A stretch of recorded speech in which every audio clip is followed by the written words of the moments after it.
Hi, Eagles. My name is Michelle Roberts, and I am the Executive Director for the Central High School Foundation. I want to welcome you all and thank you for coming together from all over the country. And we've got a couple people that are actually with us internationally at the moment. And today we are streaming in today from Omaha, Nebraska. Before we get started, I just kind of want to go over some Zoom features with you. On the bottom control panel, you will see a microphone button. We ask that during the reunion, please keep yourself muted if you are not speaking. We do have some guest speakers, as I said, that will unmute themselves during time, but please keep yourself muted just in case you have background noise from where you are joining us today. Next, the microphone, you'll see a button to control your video. Please keep your video on so we can share, see everyone's smiling faces, as well as follow alumni throughout the evening. On the bottom control panel, you will also find a chat icon. Press this to open the group chat. As the reunion's going on, feel free to type in any questions, comments, or memories here to share with the group, but remember to check who you're sending your messages to. If you'd like to see it go to everyone, select the drop-down menu, everyone. If you want only one person to see it, select their name from the drop-down menu. If you'd like to get my attention during this reunion, feel free to individually chat me. Also feel free to use the reactions button to interact throughout this evening. There is going to be at a time at the end of this that we're all going to be able to get on and talk about and share our memories. So we know that you all have great memories of your time in JROTC at Central. As we continue through the rest of our evening, we'd love for you to use the chat feature to share your name, where you're streaming from today, what year you graduated, as well as your favorite memory.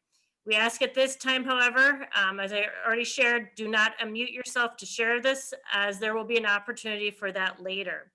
So if we're all good, let's test those reaction buttons and give a round of applause or a thumbs up.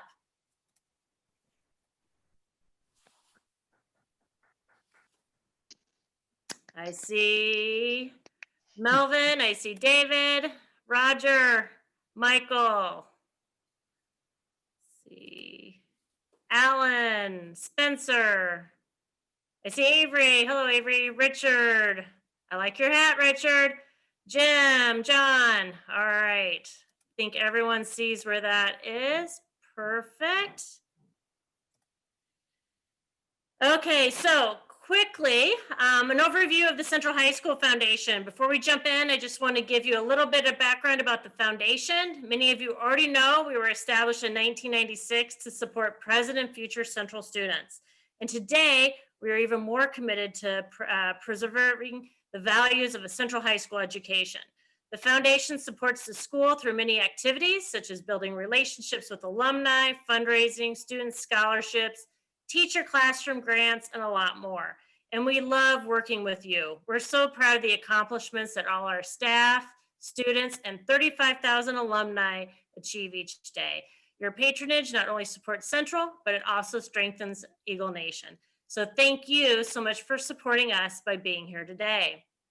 With that, I'd like to introduce to you our host for the evening, Dr. Keith Bigsby. Dr. Bigsby has spent 31 years with the Omaha Public Schools from 1982 to 2013. In 2013, he retired as the principal of Omaha Central High School. Currently, Dr. Bigsby works as an educational consultant with Midland University, Westside Community Schools, Omaha Public Schools, and the Susan T. Buffett Foundation. He also serves on seven different community engagement boards, including the Omaha Central High School Foundation and Omaha Central High School Alumni Association Board. Welcome, Dr. Bigsby. It is great to have you here with us tonight.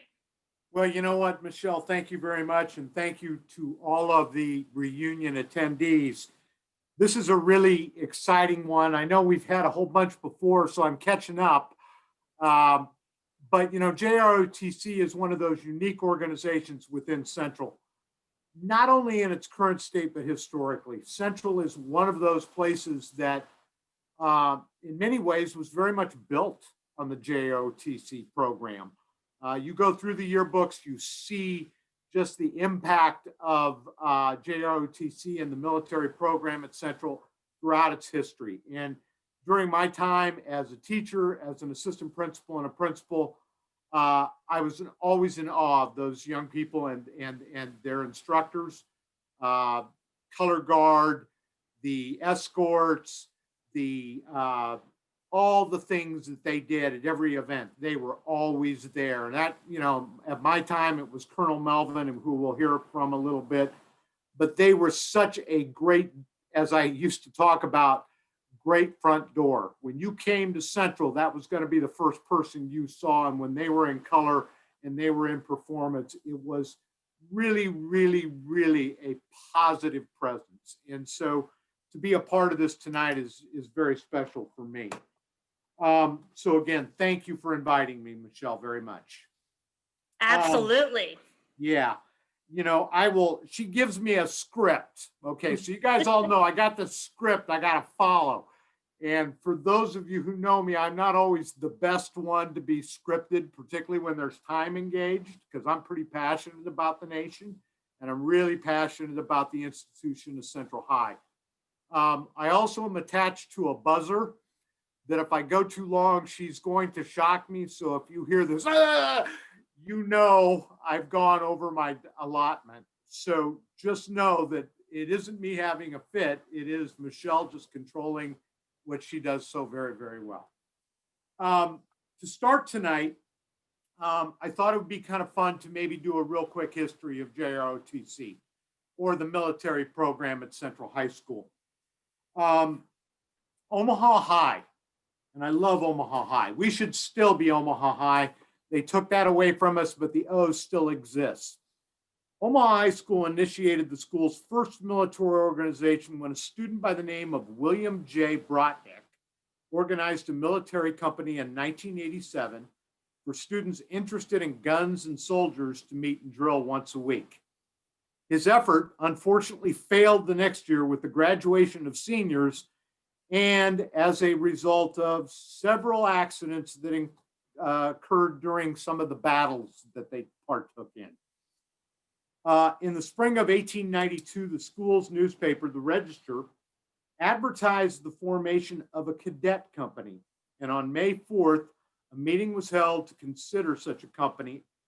A committee was charged to write a constitution with approval soon following, and Central High's first military company was established in 1893. The military program continued in existence, but in 1935, it became the Junior Reserve Officer Training Corps. And in 1937, what previously had been a private regiment was now government sponsored with voluntary participation. What this really meant was parents no longer had to buy their sons uniform, and the requirement was imposed that the school's JROTC must maintain 100-person minimum enrollment over 14 years to remain active. And we've never had a problem with that. In return, the best part was the blue-gray uniforms of the Civil War period, and those that looked like West Point cadets were replaced with the olive of the Army. Historically, 2 units of the Eagle Battalion have always stood out. And those 2 units were the Crack Squad and the Silent Platoon. And the Crack Squad and the Silent Platoon for many years exemplified precision drilling, performing in intricate movements and silence. The Silent Platoon of less than 20 cadets lived up to their name, flawlessly executing close order drills without order commands. The Crack Squad was 16 cadets, also without oral commands, who performed with military precision, spinning their silver-barreled rifles. The members wore white trousers, brown army blouses with white belts, highly polished buttons and shoes, and World War I silver shining helmets. They displayed their skills before civic groups and on occasion the Shrine Circus. Sounds like Central High, the Shrine Circus. The successor to the Crack Squad and the Silent Platoon, is the co-ed drill team, and also a female team when there is sufficient interest. The unique thing about the JROTC curriculum is it doesn't just focus on military. It also has a civic education and life skills component. It offers comprehensive instruction in leadership skills, diversity appreciation, tobacco and drug awareness, a study of the three branches of the national government, advanced communication, the electoral process, career planning, and financial planning. One thing that's kind of interesting, and again, thank you to Colonel Melvin. In 2011, Colonel Melvin came to me and asked that we elevate the JROTC program to a varsity level program, letter program, which historically has been pretty much for sports rather than just an activity letter program. And I agree to wholeheartedly that the JROTC program at Central should be a varsity level program. And so our students now earn varsity letters and wear letter jackets and letter sweaters as recognition of their hard work and their dedication. Since 2001, the Central program has been an honor unit with distinction, which is the highest ranking possible for annual inspection. These annual inspections, which I have been a part of, ensure that the programs are accomplishing what they are designed for, motivating young people to be better citizens. And additionally, they are scored to determine the quality of the program. And it is a very, very detailed and arduous process that the battalion goes through. The JROTC program has also attended the JROTC Leadership and Academic Bowl 3 times since 2009. This is an international competition that start with over 1,000 JROTC programs from around the world, with the final 40 being invited to Washington, D.C. for the finals. The Leadership and Academic Bowl is dedicated to academic excellence in preparation for college and university. They test the students on the standard of high school curriculum, including math, science, and English, as well as leadership, citizen principles. And Central's first 2 teams that attended JLab finished in 18th place, and the third team qualified in 2018. So there is a very storied history and some very, very prominent successes that the Eagle Battalion and the Central JROTC program has accomplished. And kudos to all of you who have been involved in the program and have been a part of those successes. Tonight, we are going to be interviewing or talking to some of the people over the history of the program and getting a feel for their thoughts on the program, as well as their own success down the road in their life experiences. And so we're going to start with a couple who come from my time period that I'm very proud to say they are 2 of my babies. And that is First Lieutenant Spencer Welton, a Central High grad 2011, and Captain Avery Welton, a Central High School graduate of 2012. And so to start tonight, I'm going to read their bios, and then we will bring them on and ask them some questions. By the way, Captain Welton, how are you? You're looking beautiful. Spencer. I'm doing well. It's so good to see you. I wish we had your West Point video, but we'll get to that because that was one of my favorite things to showcase. I remember I made that my freshman year. Oh, that was unbelievable. And so here's Spencer, because I know I got to get you out of here, dude. You got to get on the helicopter. It's all good. Avery will be the star of the show, but we got to make sure we get you highlighted a little bit. That's usually how it goes. Yeah, I know. Do you salute her? I was her first salute. Because you're a lieutenant and she's a captain, is that right? Mm-hmm. Okay. Yep. Spencer is a 2011 graduate of Central. And I got to commission him, so. You got to commission him? Full circle. All right, we'll come to it. Let me get your bio. I did, yeah. Out of the way. Mm-hmm. Spencer, a 2011 Okay. grad of Central. While at Central, he participated in football, track, and JROTC. As a part of the JROTC program, he acted as the S1, the Armed Drill Team Commander, and the Battalion Commander. After graduating, Spencer attended the United States Military Academy, at West Point, where he participated in football and boxing. As a boxer, he brought back heavyweight championships at the New England Golden Gloves and the Collegiate Nationals. Spencer graduated from West Point in 2018 and then attended flight school shortly afterwards. He is now stationed in South Korea as a part of the medevac unit, flying H-60 Black Hawk helicopters. Avery. Captain Avery Welton is an Omaha Central 2012 Central High grad. She graduated from the United States Military Academy in class of 2016. While at the Academy, she was on the women's track and field team, president of Fellowship of Christian Athletes, and worked closely with the Diversity and Inclusion Office, where she helped promote STEM, science, technology, engineering, and math. Is that correct, Abe? Okay. Yes. In underrepresented areas around the United States, she received her Bachelor of Science in Engineering Management and went on to commission as a quartermaster officer in the United States Army. Her first unit, the 173rd Airborne Brigade, Captain Welton served as the distribution platoon leader and the executive officer for Fury Battery. During this time, she was responsible for planning and executing all supply operations for over 700 soldiers via land and airborne operations. While stationed in Germany, Captain Welton earned her Spanish Jump Wings and Pathfinder badge. Captain Welton currently serves as the Great Lakes Diversity Outreach Officer for the United States Military Academy. In this role, her primary focus was to find talented African and Native American candidates and help them through the West Point application process. Captain Welton now serves as the head of sustainment operations for the United States Military Academy. Welcome to both of you and congratulations. Thank you. All those accolades. Well done. So there's a thumbs up. Hopefully the reaction of the crowd is thumbs up to these two young people and their current service to our country. Very proud of both of them. Avery, I will note that you didn't put you were also a state track champion. Is that correct? Nebraska State. Weren't you the high hurdles champion? That is correct. Okay. Yes. You didn't add that. I want to make sure you got that in.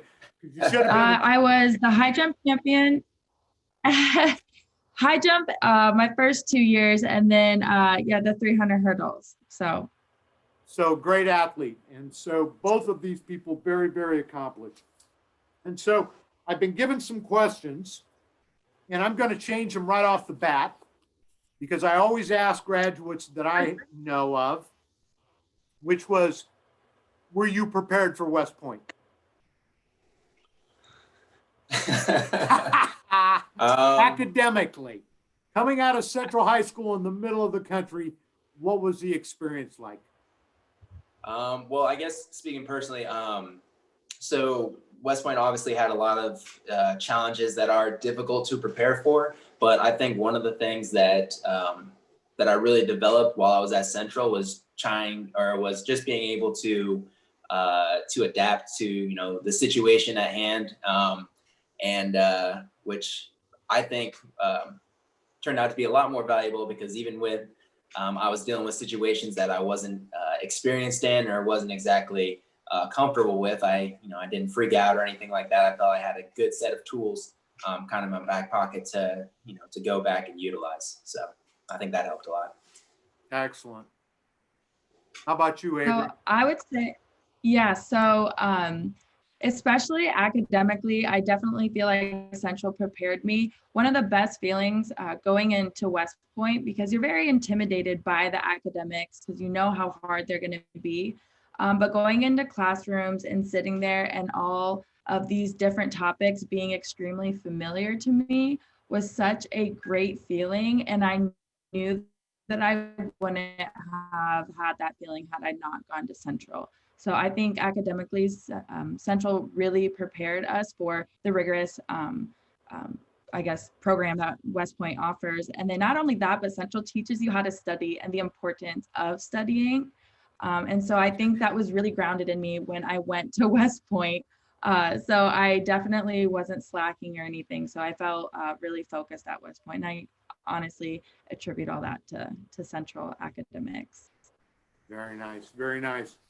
So Spencer, as battalion commander, so talk to me about your experiences when you were at Central as battalion commander. You had a very important role.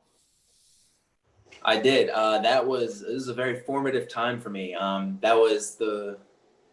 had a few chances leading up to that where I got a little bit of leadership experience here and there, but that was the first time where I really had a whole unit under my command, and I made a lot of mistakes. I think I failed a lot in a lot of areas, but I think that was huge for me in kind of finding ways to bounce back and finding ways to overcome different obstacles and different challenges that I had to face, for sure. A lot of kudos to Colonel Melvin, I'm sure. Oh, absolutely. No, Colonel Melvin, especially, I think he was very instrumental in kind of helping me find my own voice when it comes to leading and being in charge of others.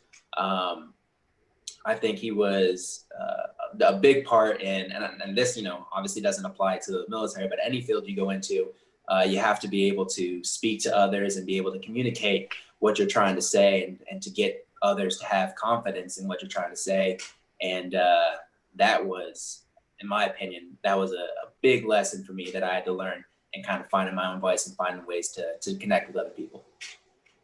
Very nice. Very nice. Now, Avery, I know you weren't necessarily a part of the JROTC program, but you kind of lived it through Spencer. He I think he guided you in a lot of ways. Is that correct? I may be higher ranking than him, but I 100% am following in his footsteps. I would not be in this uniform today had Spencer not guided me and kind of pushed me in the direction that I went in. And so I was not part of JROTC, but I always saw him putting on his uniform, getting ready, like measuring every little detail. He was so detail oriented. And I've always had a lot of respect for him. And I looked up to him constantly, going to his drill ceremonies. And I always just had such a good feeling. Like every time I saw him in uniform, I was like, that's really cool. Like I'm so proud of him. So I'm glad that he did JROTC because he was able to prepare me a little bit more for West Point, because I definitely knew very minimal about the Army going into West Point. So Spencer was definitely there to help guide me. So talk to me, and I know, again, Spencer, you're on a tight deadline. So is this the future? Is this the career? We'll still seeing how that goes right now. I mean, right now I'm really enjoying what I'm doing. It's not every day, or it's not every person that can say they get to fly helicopters over Seoul in South Korea. So being able to do that is a very cool experience, and it's something that I'm extremely grateful for, and I love doing. And yeah, we'll see. We'll see how long I stick with it. I'm enjoying it right now, though. You can't get out until I jump out of a plane you're flying. Yeah. So how long are you over there, Spencer? So I will be here until 2022. Okay. And then you will transition back because you have a commitment because you went to the academy, right? Correct. So, and flight school also adds a little bit onto that as well. So, I still have quite a few years left that at least I committed to. But yeah, I'll finish up my 2 years here, and then I'll be stationed back in the U.S. for a little bit and be right on the way to becoming captain. Because I was going to say you have a reunion coming up, a 10-year here pretty soon. I know. I'm gonna try to make it back for that. Try's not good enough, dude. That's not how these roll. I've been looking forward to it for too long. I got to be back for it. So Avery, talk to me a little bit about what you're doing. Is this where the future is? So right now I'm at West Point. I was here for about a year, and I was the diversity outreach officer for the Great Lakes, which was amazing because I actually got to spend a lot of time back at Central talking to seniors. We have one senior, well, he graduated last year. Emilio Haynes is right now at the Emilio's a heck of a kid. So he's a great wrestler. He's doing really well. So that was amazing getting to come back to Central, and like it's home for me. So it was great. But I'm no longer the admissions officer. I am now doing all sustainment operations for West Point. So I manage a warehouse. With COVID going on, I source all like PPE, and I make sure deliveries are done on time. So my Army job currently is a little unconventional. It's kind of a unique job, but after this, so in about 6 months, I will be going to Captain's Career Course and then on to my next assignment to hopefully command a company. So the future is not here at West Point, but future is in the Army. Very nice. Very nice. Well, listen, you two, I want to thank you so much for giving us some time. We've got some other people we're going to talk to. Spencer, I know you've got to get on the helicopter. Say hello to whatever Kim Young last name is. Do you ever get to meet those people? We appreciate it. Yeah, thank you so much for having us. I'm so glad I got to be a part of this opportunity. It was great being able to see a lot of friendly faces again and being able to talk to you all. All right. Take care, my friend. Avery, thank you. Thank you. So our next guest this evening is Wallace Bryans. And Wallace Bryans, who is also known as Wally, graduated from Central in 1956, where he participated in football, basketball, baseball, student council, and JROTC. He went on to the University of Nebraska, where he earned his bachelor's degree in business administration. He also graduated in 1960 as a distinguished military graduate, commissioned as a second lieutenant of the United States Army.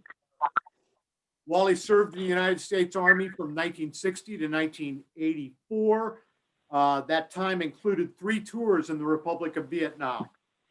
During his 24 years of service, he completed airborne and ranger school, aviation flight training, qualifying him in fixed wing and rotary wings on helicopters, and achieved master aviator status with over 3,000 flight hours. After his last tour in Vietnam, Wally went on to be the senior staff officer in the Iranian Project Office and provided aviation expertise and support in the delivery and maintenance of helicopters. Following this assignment, Wally became the senior staff technical representative for the U.S. Troop Support and Aviation Material Readiness Command in Europe, supporting aviation readiness units in the European theater. While serving in the military, Wally earned 2 master's degrees, one from the University of Oklahoma in Human Relations, and the second from the University of Missouri St. Louis in secondary education.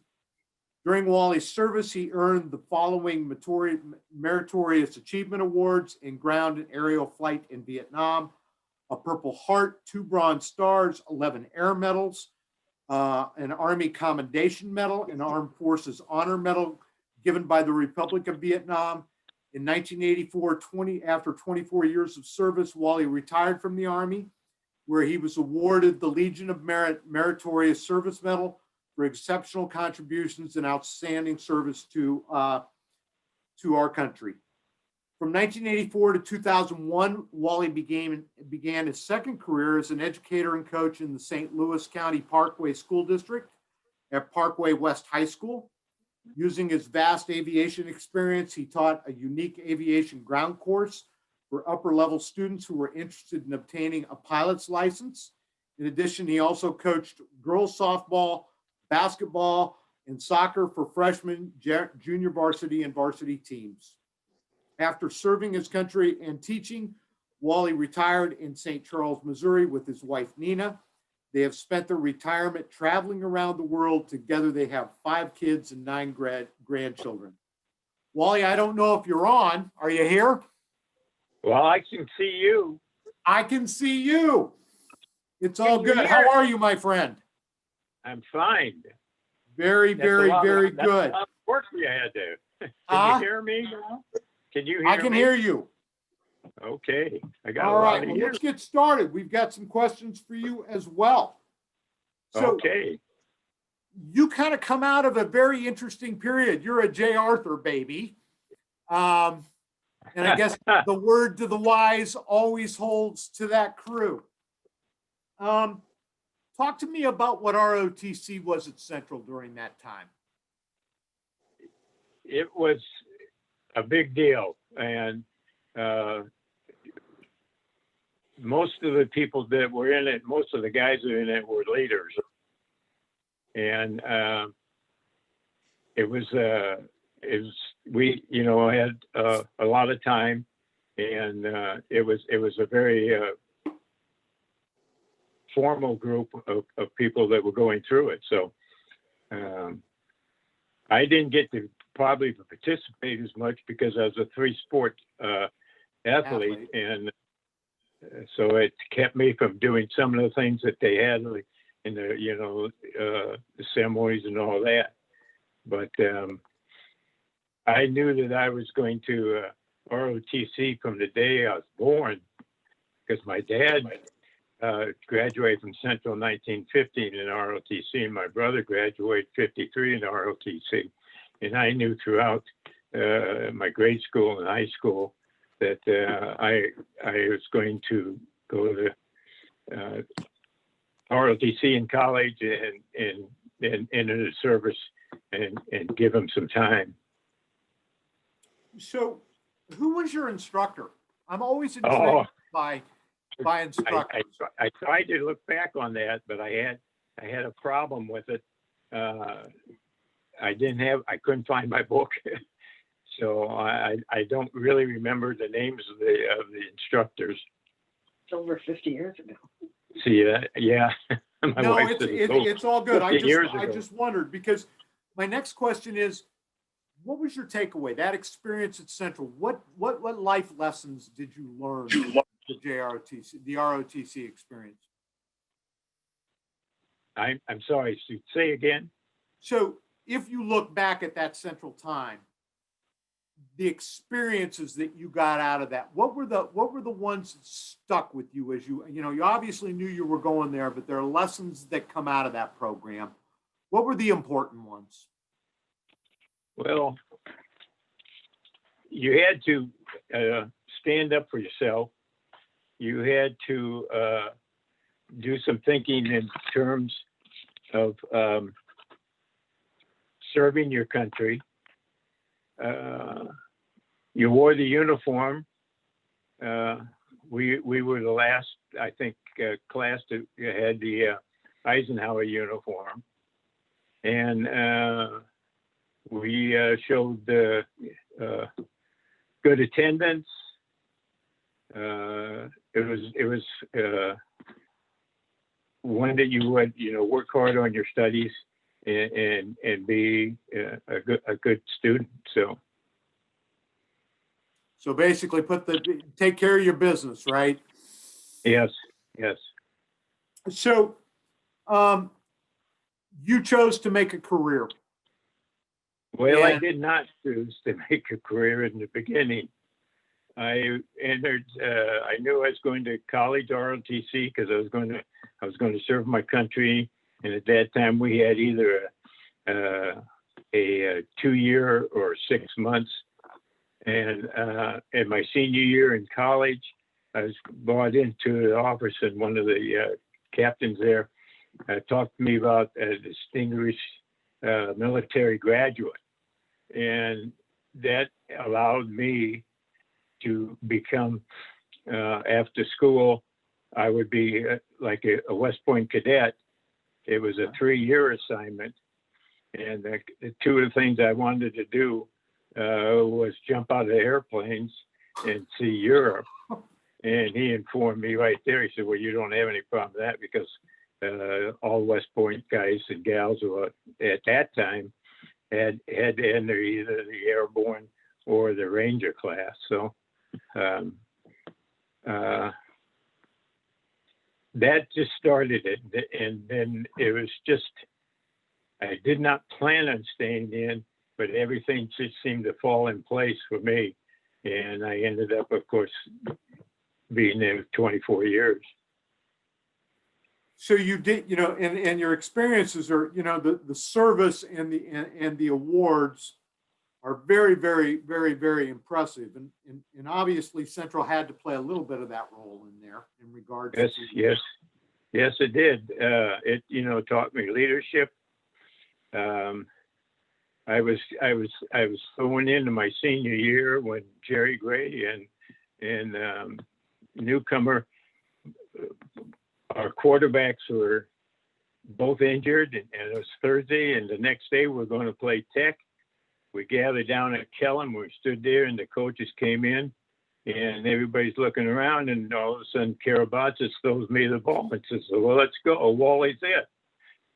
Now, the fun of that is that I never mentioned and never showed that I could quarterback. So, but I turned around and I looked at 40, 50 guys, and all of a sudden they broke into big smiles and laughter and said, "Well, let's get going." So that showed me that they trusted me in leadership. They followed me and helped me, and that was terrific. Well done. Well done.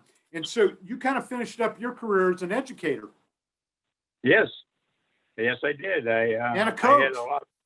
Being an aviator, I had a lot of in the aviation industry, and I had a lot of people that I could have gone to. But I was helping out when I was in Europe, some of the girls' sports, and I found I really, really enjoyed it, and that I thought, well, I'm going to, when I get out, I'm going to find out if I can, go get into high school and coach and teach and do whatever. So, and I got my master's degree out of it to do it. So I thoroughly enjoyed that. Well, Wally, your success, and I'm just, again, I go back to Jay Arthur. There are no excuses. A word to the wise, and I think you've lived up to those words. I really appreciate you giving us your time tonight and kind of overviewing your success. Yes. So that is Mr. Wallace Bryans. Let's give him a thumbs up. Well done, Mr. Bryans. Thank you, sir. Nice talking to you. You too. So our third guest tonight is retired Lieutenant Colonel Michael J. Melvin, somebody I know pretty darn well. Michael Melvin is a graduate of Boston College with a Bachelor of Science in Business Administration.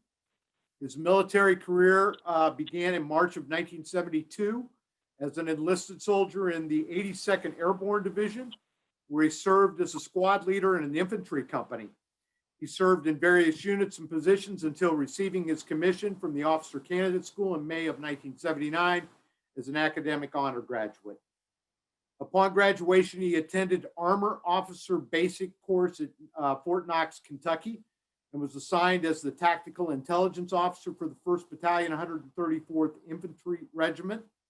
His subsequent assignments were the 1st to 134th Infantry Battalion, where he was platoon leader, Company Executive Officer, Armor Company Commander, Battalion S1, S2, and S3. He then reported for active duty with the 1st Battalion, 22nd Infantry Regiment, 4th Infantry Division at Fort Carson, Colorado as S3. Upon the completion of that tour, he reported to Fort Benning, Georgia for Infantry Officer Advanced Course, and then to Fort Knox, Kentucky for Armor Officer Advanced Training, one of a 12-man cohort to be qualified in both infantry and armor. Lieutenant Colonel Melvin then served in the 9th course of the Tactical SOP Liaison with the Japanese Self-Defense Force before returning to full-time duty with the Nebraska Army National Guard, where he was signed as the S3 with the 1st 134th Infantry Battalion. Colonel Melvin retired in November of 2001 to assume his post as senior Army instructor at Omaha Central High School from 2001 to 2019. His awards and decorations include Individual Achievement Medal, Emergency Service Medal, Meritorious Service Medal, Legion of Merit from the Nebraska National Guard, as well as the National Defense Service Medal. Army receives Overseas Training Ribbon, Army Achievement Medal, Army Commendation Medal, Meritorious Service Medal, Senior Parachutist Badge, Expert Infantry Badge, and the Order of St. George. Lieutenant Colonel Melvin and his wife, Christine, have a son, Zachary, and a daughter, Haley. And I think, Mike, you said you had a dog too. Is that correct? That I do. Keely's a coon hound, and he keeps me out of the recliner. Colonel, how are you tonight? I'm absolutely wonderful, Dr. B. If I could interject something, thank you so much for the wonderful introduction. But I was so pleased to see Anthony and Spencer here, two cadets that I'm so very proud of. And of course, my biggest disappointment in Avery program.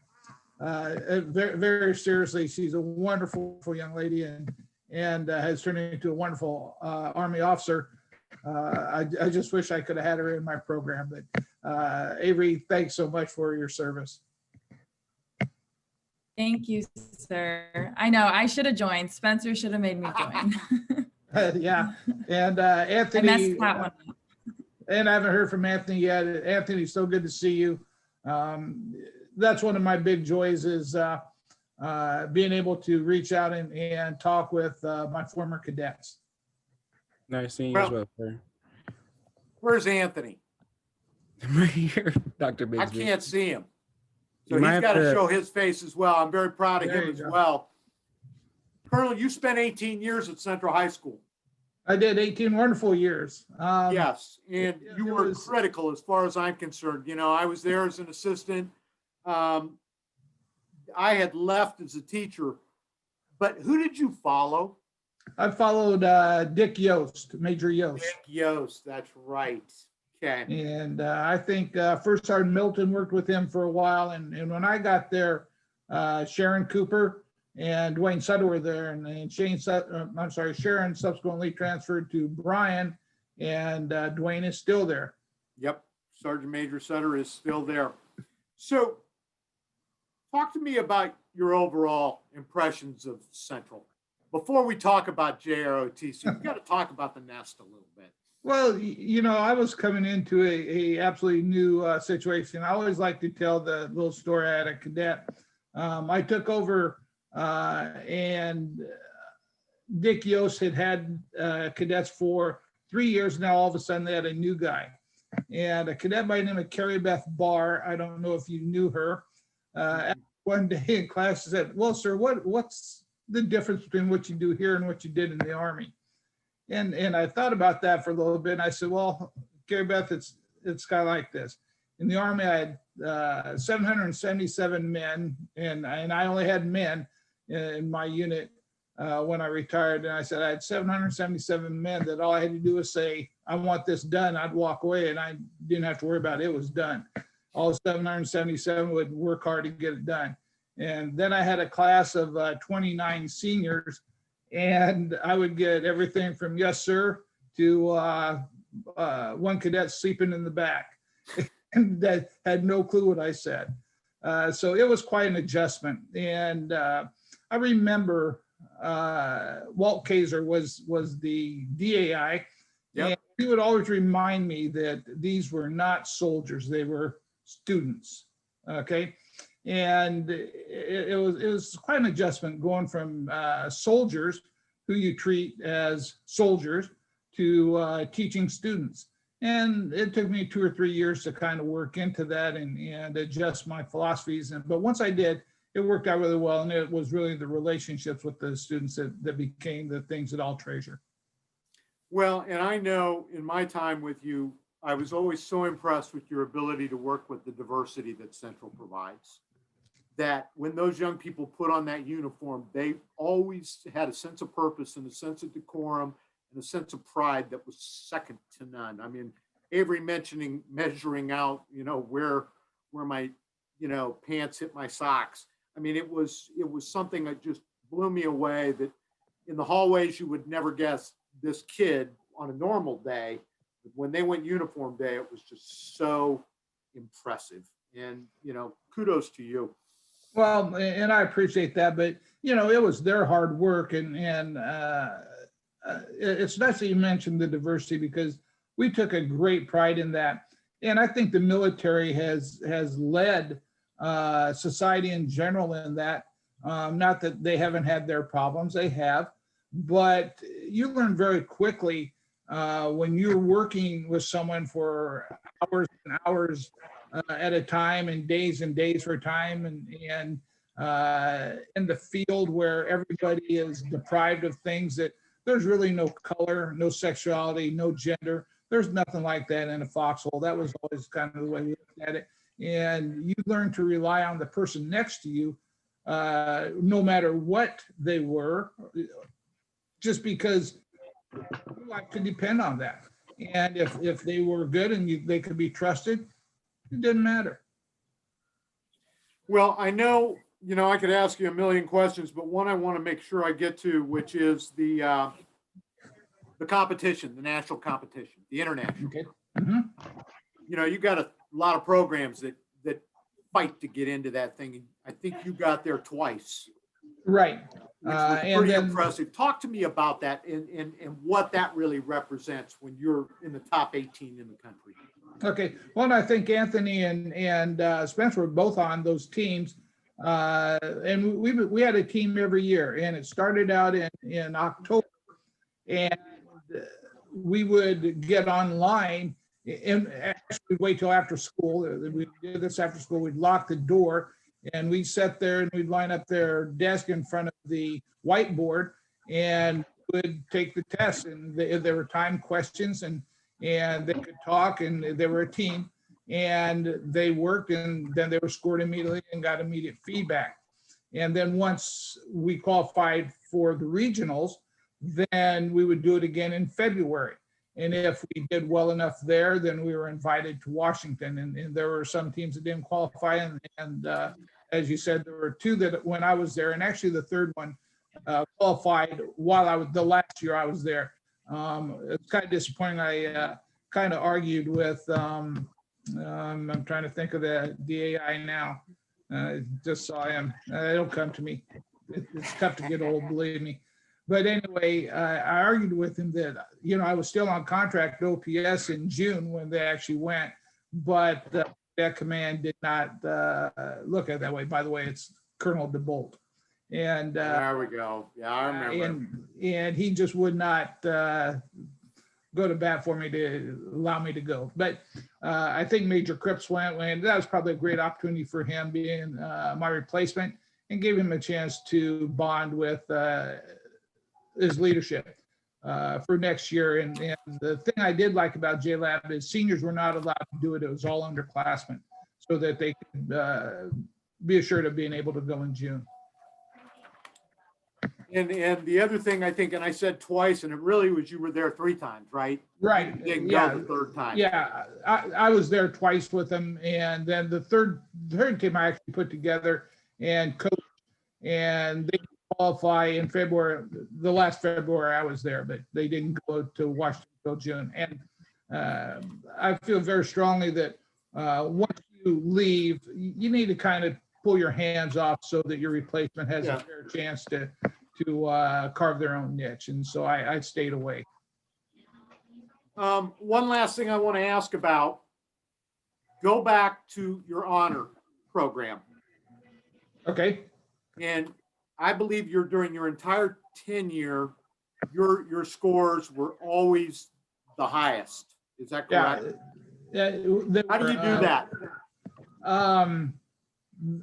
The cadets work really, really hard. And most of them probably tell you I was pretty demanding, right, Anthony? No. Yes. Good answer. It always happened the first week in December, and we would start getting ready in October. And the senior class, the commander and staff would come in after school, and they gave briefings, which you sat through. And it's a 45-minute briefing.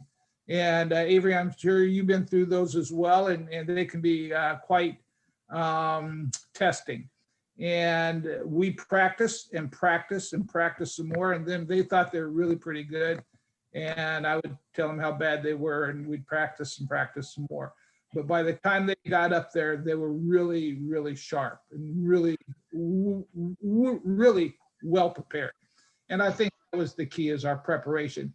Once we figured out what we had to do, Sergeant Setter and myself, we kind of divided up the tasks that need to be done, and I took the commander and staff. He took the part, and we really worked hard. And when I say we worked hard, because they took a lot of pride in that. When I got there, they were pretty upset. They had been an honor unit the year before, and they had lost their Yellow Star a couple years before. Yellow Star signifies honor unit distinction, and they wanted it back. And once we got it back, they did not want to let it go. And so, Well, that's something I take a lot of pride in. And well, and absolutely, and that's quite an honor. And I want to say thank you for giving us of your time as well as your service, not only to the country but to the nest. And yeah, oh, greatly thank you so much. appreciate I it. So really thumbs up appreciate to you you, asking my me. friend. Thumbs up No. to you. Thank you. Appreciate it, Dr. B. So let's give him some thumbs love. Our last, but certainly not least guest, our final guest will be retired Colonel David. And David, I'm going to try this. Napalaello. Am I close?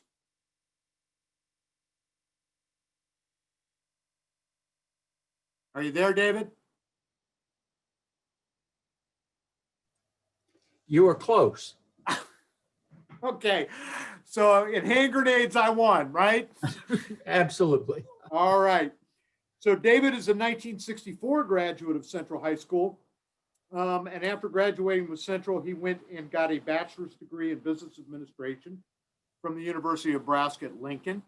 David also has 3 different master's degrees from 3 different universities and is a graduate of the international program for senior officials in national security from Harvard University. He was commissioned as a second lieutenant, field artillery in the regular Army from 1968 to 1996. He served combat duty as a forward observer, fire direction officer, and aerial observer in I Corps, South Vietnam from 1968 to 69. 1970 to 73, he served twice as a ballistic missile battery commander in West Germany. And after that, he became an assistant professor of military science at Creighton University here in Omaha from 1973 to 1977. He was also a United Nations peacekeeper in Palestine from 1977 to 78. From 1971 to 81, David served as a budget officer and executive officer, deputy chief of staff for research, development, acquisition. And from 1981 to 83 was a member of the Army staff in Washington, D.C. David served as the battalion commander for both the 7th Infantry Division, I Corps in Fort Ord, California from 83 to 85. And in 1986, he became the director of resource management comptroller, U.S. Army Quartermaster Center. And the following year, he became the special assistant to the commanding general, U.S. Army Training and Doctrine Command. In 1989, David was the project manager for advanced field artillery systems and armored systems modernization, responsible for leading the $22 billion development of over 20 new technologies for modern self-propelled field artillery cannon systems and operational and tactical employment concepts. He ended his career in 1995 as the senior military assistant under Secretary of Defense and Comptroller. During his time serving his country, David earned the following honors: the Army Distinguished Service Medal, Defense Superior Service Medal, 3 Legion of Merit Awards, 5 Meritorious Service Medal Awards, 6 Air Medals, and 14 other U.S. and foreign military decoration awards and honors. He also earned the Honorable Order of St. Barbara Medal and the Ancient Order of St. Barbara Medal with the U.S. Army and Field Artillery Association. After retiring in 1996, David worked in a variety of positions in the private sector. And then from 2011 to 2014, he worked as the Senior Vice President for Organizational Advancement and the Executive Vice President with the Vietnam Veterans Memorial Fund in Washington, D.C. He has also published 3 publications: Sinai, Field Mission, A Step Towards Peace in the Middle East, Every veteran has a story to tell in a manuscript in pre-publication and security review being released in 2021 on Warrior's Wings.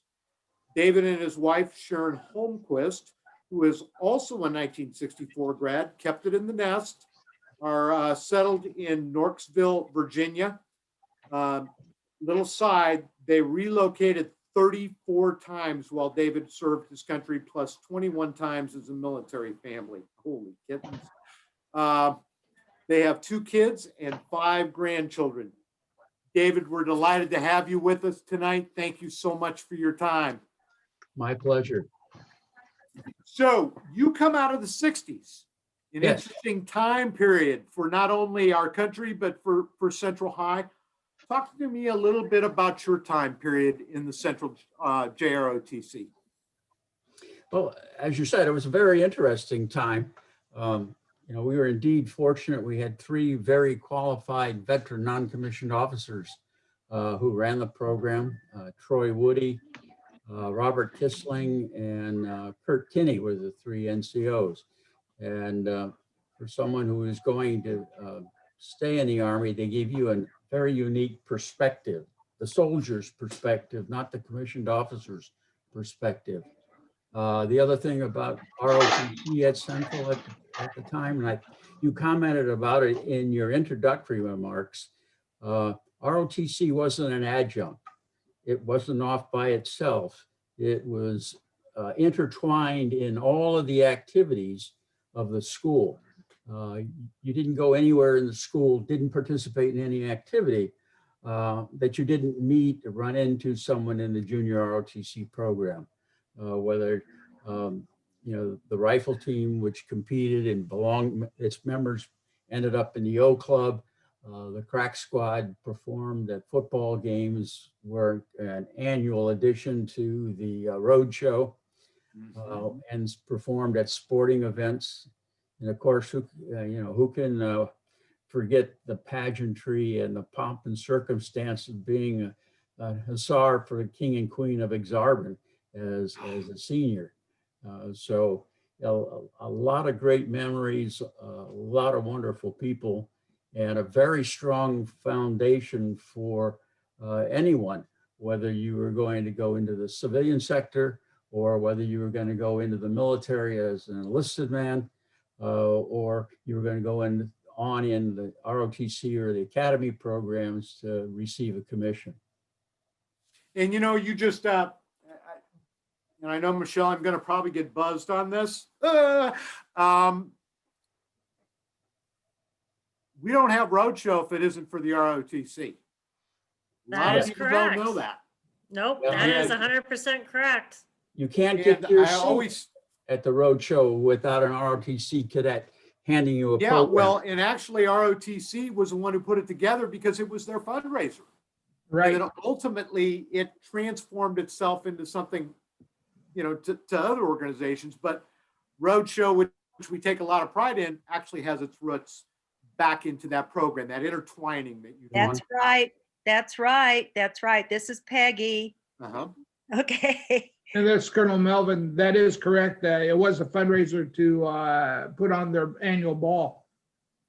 Well, And the other thing that, David, you also pointed out something, which was, I'm a Lincoln guy, and I grew up in the late, in the 70s. And so military was not necessarily so embraced at that time. But when I got to Central, I was fascinated because we didn't necessarily have the JROTCs at Lincoln Southeast. That rifle range blew me away the first time I saw it. Mm-hmm. And, to be in that basement, and just for my own sense of purpose, and please don't buzz me, Michelle, were you guys actually firing live rounds down there? Yes, it's a rifle range. So no air pellets. We're talking about guns you were shooting. Yes, we did. If I could interject, Dr. B, we did fire 22s up until 2007 when we went strictly to air pellets. Okay. I just had to ask that question. But so my David, ears are still ringing. I promise we're going to get to that conversation in a minute, but I want to get David his chance here. So, did you know you were going to go career? Absolutely. I'd known, said, first of all, I'm an Army brat. Okay. And so we traipsed around the world with my father. But I made the decision when I was in the 6th grade that I was either going to go to West Point or go to senior ROTC to get a regular Army commission so that I could serve in the Army. So there was never a doubt about it. So I noticed that you have a lot of experience with weapons development and the Yes. procurement and the supply side of this thing. And a lot of people don't talk about that a whole lot, but it's a critical component. Mm-hmm. How did you get into that part of the business? Was there some central connection to that?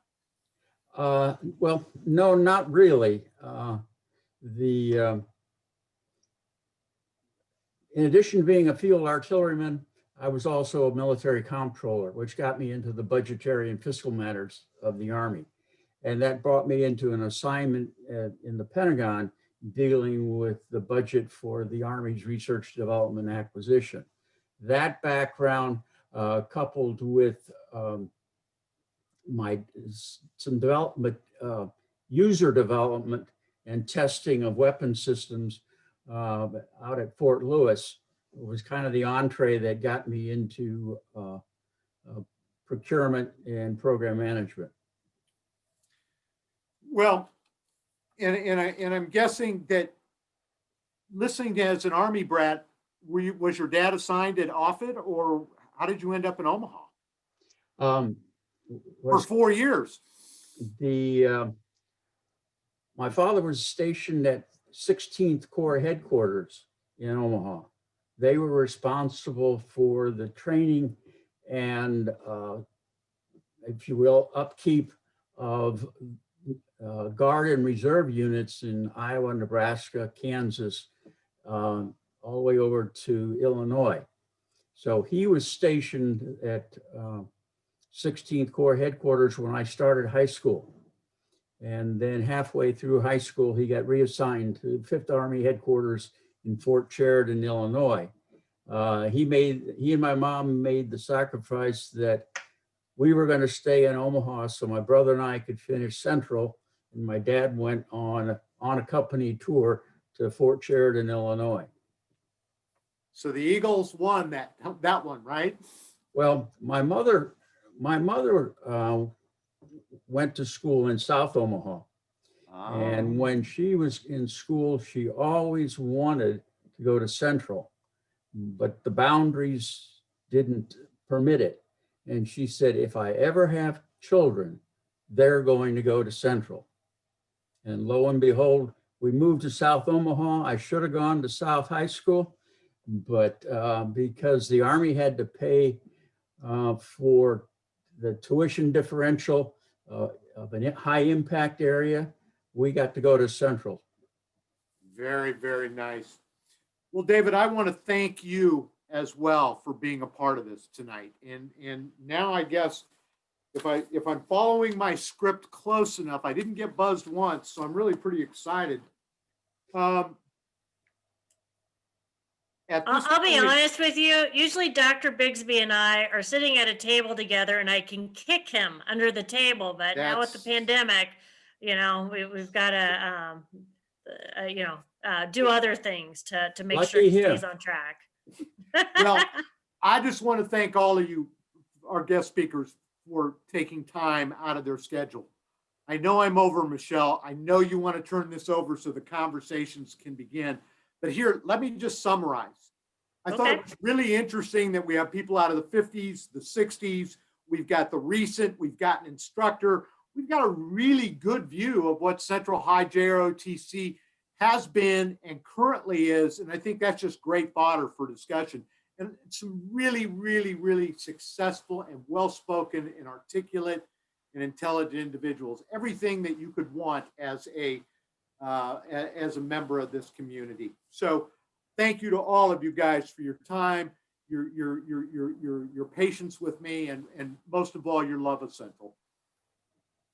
Well, Dr. Bigsby, I want to thank you for being our moderator this evening. Appreciate you always for helping us out here at the foundation. And Eagles, as he just alluded to, we've come to the part of the evening where we want to hear about from you.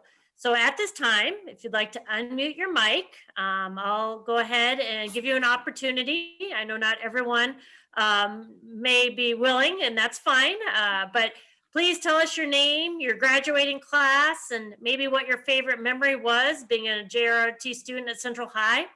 We do ask that you make your stories kind of short and sweet so that we give everyone an opportunity to speak. So with that, we'll go ahead and start. Anthony, would you like to be first? Sure. All right. So I'm Anthony Bonner. I graduated class of 2019. And I would say my favorite memory from the ROTC program is probably running the blood drive. That was pretty exciting for me. All right. Well, thank you, Anthony. James Brooks. Yes, my memories were When did you inspection day, graduate, James? When did you graduate? class of 1977. Okay. Inspection day, I want to say Staff Sergeant Milton or First Sergeant Milton at the time Okay. was the instructor there. It prepared me for 21 years of the Marine Corps. Oh, wow. And so I still remember those inspections. So I had a great time. Well, good. Thanks for sharing. Roger Friedman, would you like to Hello, share? everyone. All Hi, right. I'm a 1961 graduate. First of all, I want to give a shout out to Wally Bryans, who doesn't know me, but I went to grade school and high school with his sister Peggy. And I want to say hi to Richard Steele, who is one of my classmates. I was fortunate to be in the crack squad my sophomore and junior years. And then I was commander my senior year. And from that, I learned discipline and dedication, and it served me well through college and medical school and my career as a physician. I'm grateful for my experience at Central and for all the friends I made there. And thank you all. This was a wonderful experience. Oh, well, thanks, Roger. Of course, my screen just really changed, so I was going in order, so now I'm going to have to start skipping around. So if I forget somebody, just raise your hand and let me know. Alan, would you like to go? Yeah. Actually, I'm the fourth member of my family to graduate from Central. My mother started in 1916. Oh, And then I had a brother and sister. Brother, Dr. Byron Demers, wound up starting the ophthalmology department of the Davis Medical School out in California. So Central has done a whole lot for a lot of people. I wound up in Korea. I was not real smart. I started college at age 17, decided that wasn't the place for me, and so I quit. Well, what happened? I got drafted. Wound up as a radar instructor at Fort Monmouth, another unwise choice, because they convinced me to PT out and teach at Fort Monmouth. And unfortunately, that gave me enough time to go overseas. And they said, oh, well, don't worry about it. Nobody's ever gone overseas. 6 weeks later, I was on my way to Korea during the Korean War. And with the 16th SRMU Signal Radar Maintenance Unit. We were an 8th Army unit, 4 people attached to the 8th Army, didn't belong to anybody really over there. But came out of that, and as I said, there was something about getting shot at that focuses your attention, so I went back to college. Graduated from Omaha U in 3 years in clinical psychology, went to University of Michigan for my graduate work, and wound up practicing clinical psychology. But I have to say that the ROTC, I wound up as a supply officer. Mr. G was my boss, as it were. And Sergeant McGrath, as I had said to Michelle, was our Army person.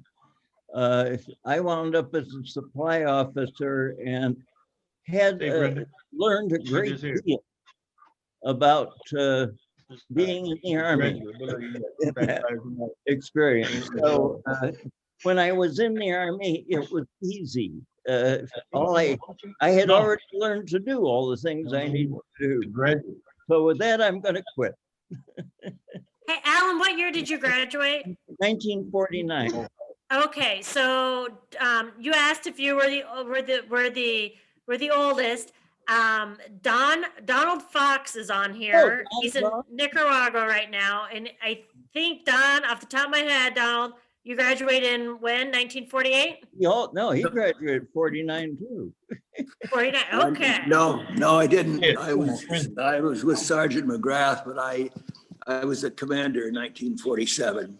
47. All right. Yeah, I went on You're a a national. youngin'. I went on a national scholarship to Harvard, and I joined the second year of the ROTC program, and I was a commanding officer of that battalion my junior year.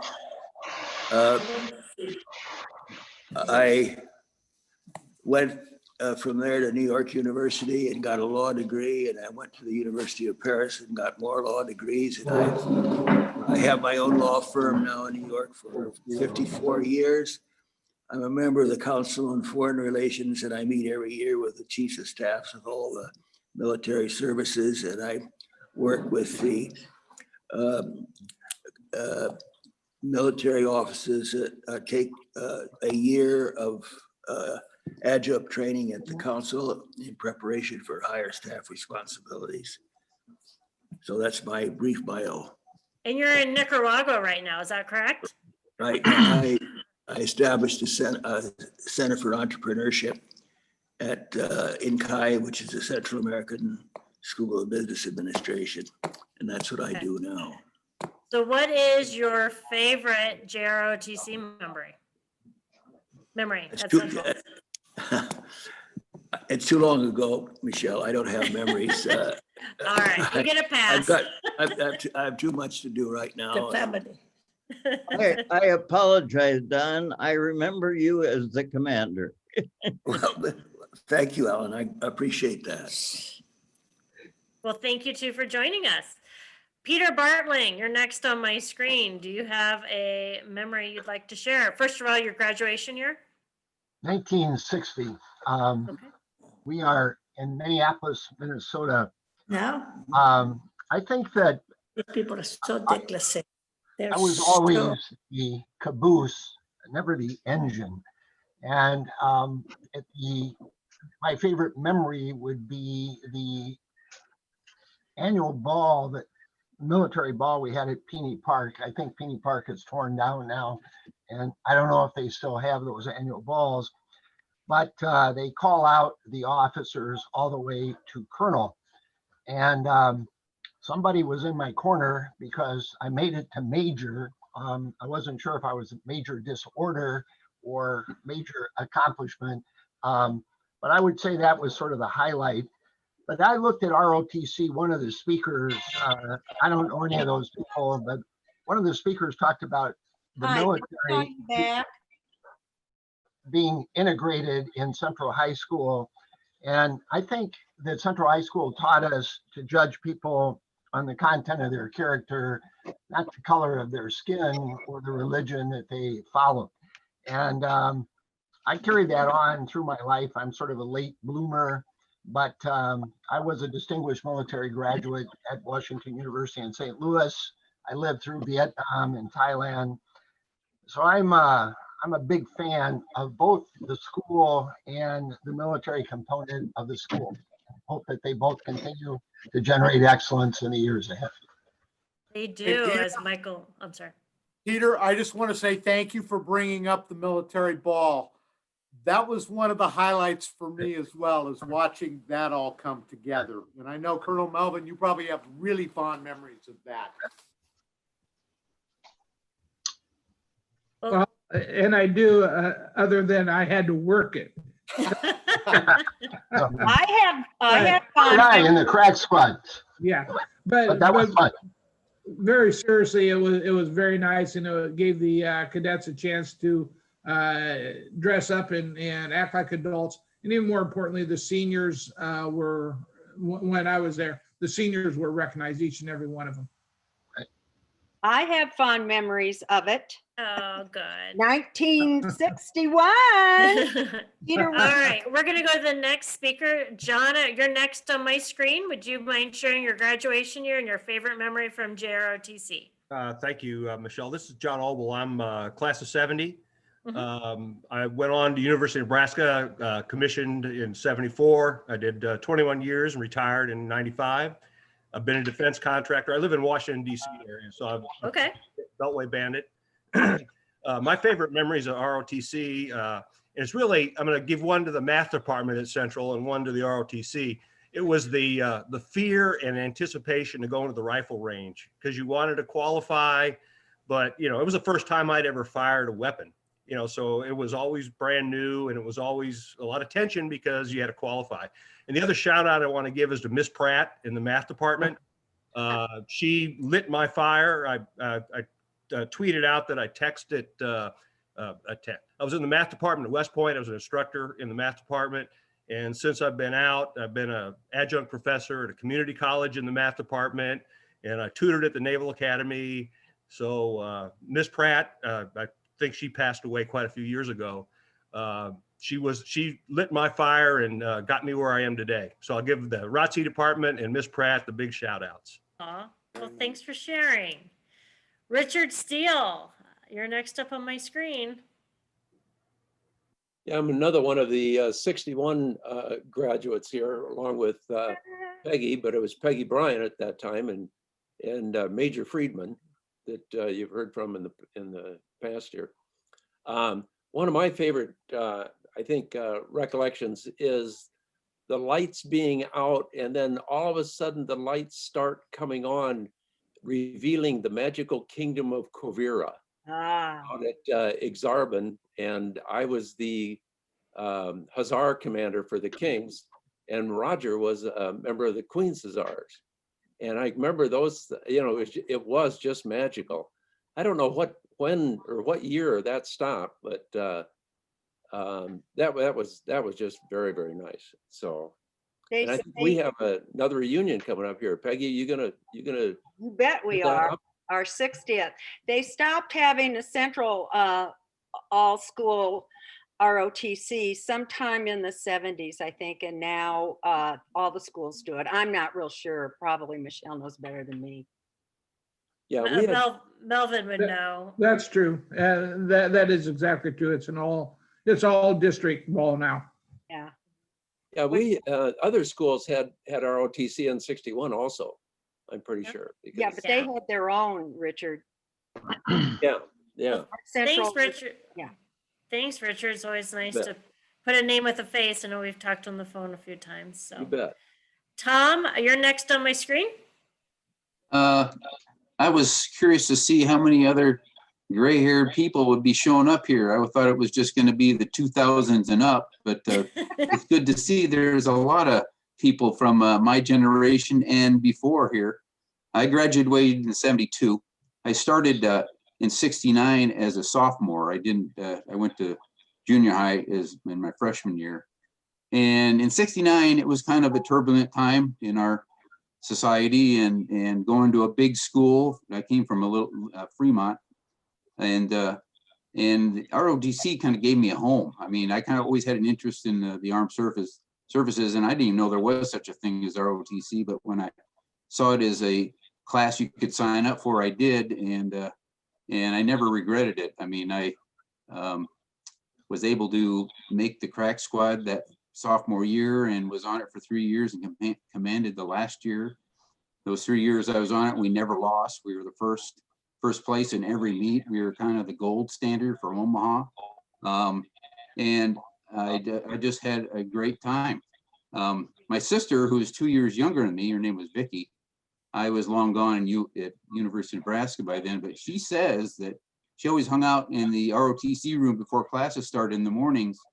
And I guess when she got to be a senior, she made some comment to Master Sergeant Evans about how come there's no girls in ROTC. And he says, if you can get me 10 girls, we'll start it. And supposedly that's how girls ROTC started at Central. That's great. Great. Hmm. Well, thank you, Tom, very much for sharing and for joining us tonight. Meryl, you're next. Merle, sorry. Merle. Oh, you are on mute, Merle. If you'll hit the red button, there you go. How are we doing here?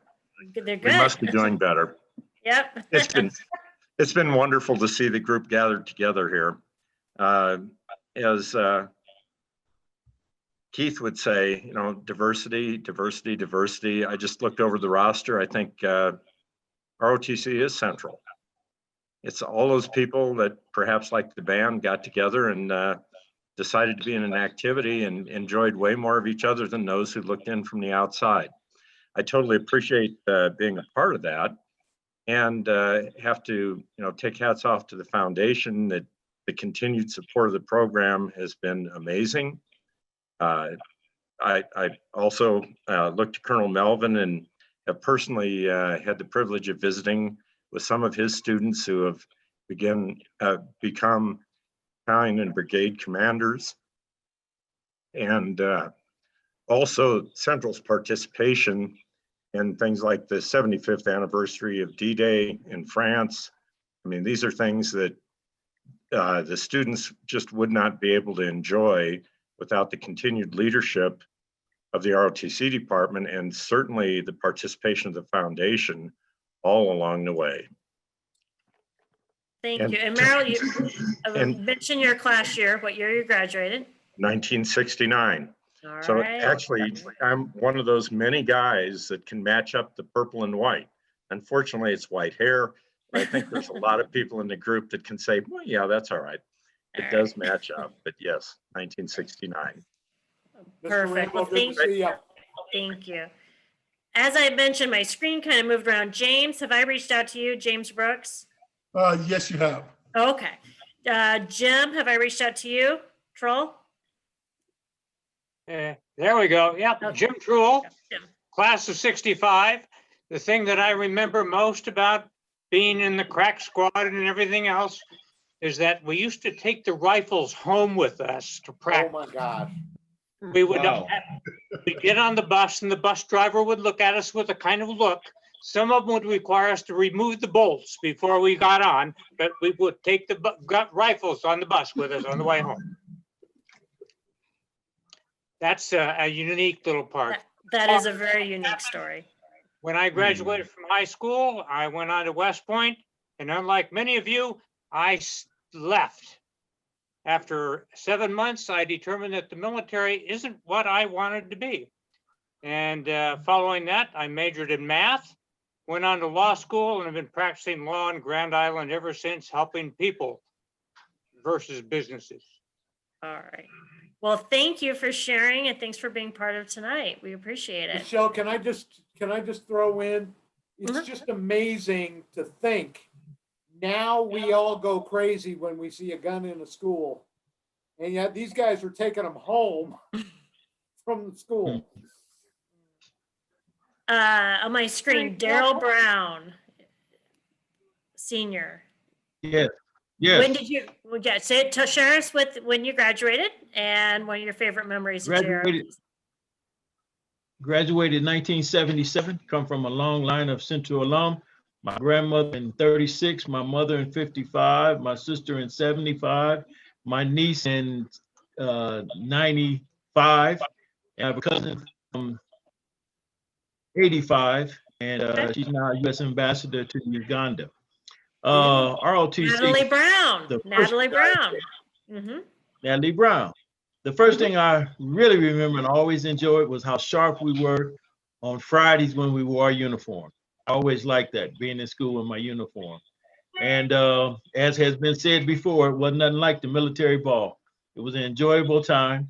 But in addition to that, I always enjoyed the spring break when we went to Fort Riley for a week. That was tremendous.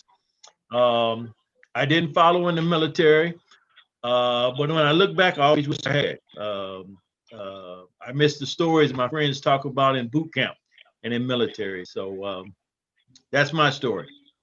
Well, thanks for sharing, Daryl. Appreciate that. Miss Burquest, I just see Burquest on your. Yeah, oh, on your- Emily, Emily. I'm